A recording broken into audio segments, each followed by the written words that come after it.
കേരള നിയമസഭയിൽ കോൺഗ്രസ് ഒറ്റയ്ക്ക് 63 സീറ്റുകൾ നേടിയത് മുന്നണിയുടെ ശക്തി ഗണ്യമായി വർദ്ധിപ്പിക്കും.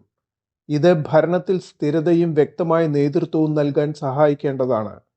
നയനിർണയങ്ങളിലും മറ്റും ഘടകകക്ഷികളുമായുള്ള ചർച്ചയും സഹകരണവും പ്രധാനമാണ്.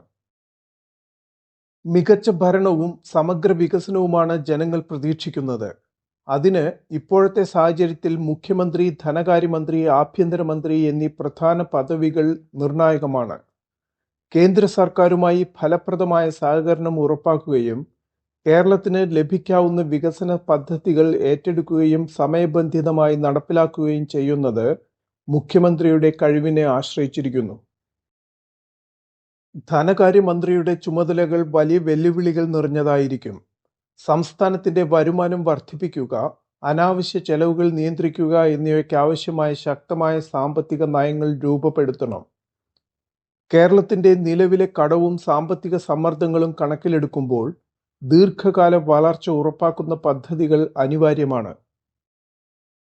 ആഭ്യന്തരമന്ത്രി ജനങ്ങളുടെ സുരക്ഷ, സഞ്ചാര സ്വാതന്ത്ര്യം, നിയമം, നടപടിക്രമങ്ങൾ എന്നിവ ഉറപ്പാക്കണം. അക്രമങ്ങളെയും പൊതുമുതൽ നശിപ്പിക്കുന്ന പ്രവൃത്തികളെയും ശക്തമായി നേരിടുന്നതിനൊപ്പം ജനങ്ങളുടെ വിശ്വാസം നിലനിർത്തുകയും ബുദ്ധിപരമായ പോലീസ് സംവിധാനവും ഏകോപനവും ഉറപ്പാക്കുകയും വേണം. ശക്തമായ നേതൃത്വവും ഉത്തരവാദിത്വപരമായ ഭരണവും ഒരുമിച്ചാൽ മാത്രമേ കേരളത്തിന് വികസന പാതയിൽ മുന്നേറാൻ കഴിയൂ.